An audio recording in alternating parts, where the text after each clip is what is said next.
એક સ્ત્રી પુરુષ રાજનગરના વાર્તાજી નંબર 168 નિત્યલીલાના પિત્તવર્ણી કુમકુમવર્ણી. જ્યારે શ્રી ગુસાઈજી રાજનગર પધાર્યા, ભાઈલા કોઠારીના ઘરે હતા, ત્યારે તેઓ શરણે આવ્યા અને શ્રી ગુસાઈજીને વિનંતી કરી, મહારાજ અબ કહા કર્તવ્ય હૈ. શ્રી ગુસાઈજીએ કહ્યું, તુમ દો ભગવત સેવા કરો. શ્રી ઠાકોરજીની સેવા માથે પધરાવી આપી, સેવાની રીત ભાત શીખાઈ અને પછી આજ્ઞા કરી કે નિત્ય એક વૈષ્ણવને પ્રસાદ લેવાવીને પ્રસાદ લેજો. અને સ્ત્રી પુરુષ ભલી ભાંતિ સેવા કરતા, નિત્ય એક વૈષ્ણવને મહાપ્રસાદ લેવડાવતા અને થોડા જ દિવસમાં શ્રી ઠાકોરજી સાનુભાવતા જતાવન લાગ્યા.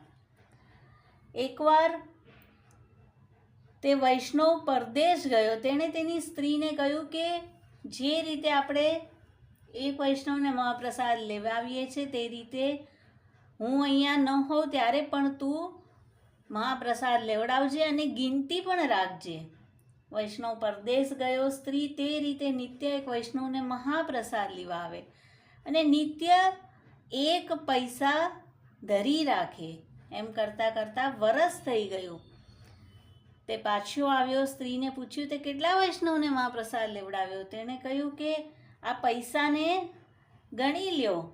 પતિએ પૈસાને ગણ્યા તો 360 પૈસા થયા અને તેમાં 5 રત્ન નીકળ્યા. પુરુષે કહ્યું, આ શું? રત્ન કેવી રીતે? સ્ત્રીએ કહ્યું, મેં તો પૈસા જ રાખ્યા હતા. ત્યાર પછી બધું લઈ શ્રી ગુસાઈજી પાસે ગયા. શ્રી ગુસાઈજીને વિનંતી કરી, મહારાજ એ કહા કારણ હૈ. ભક્તના અજ્ઞાનને દૂર કરનારા શ્રી ગુસાઈજી છે અને અહીંયા તેમનું સમાધાન કરશે.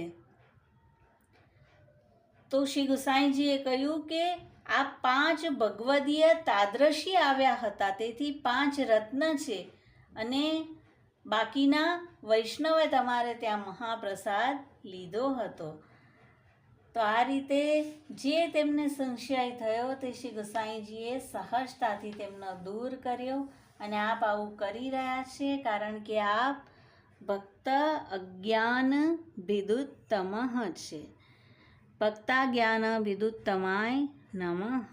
શ્રી વલ્લભાધીશ કી જય.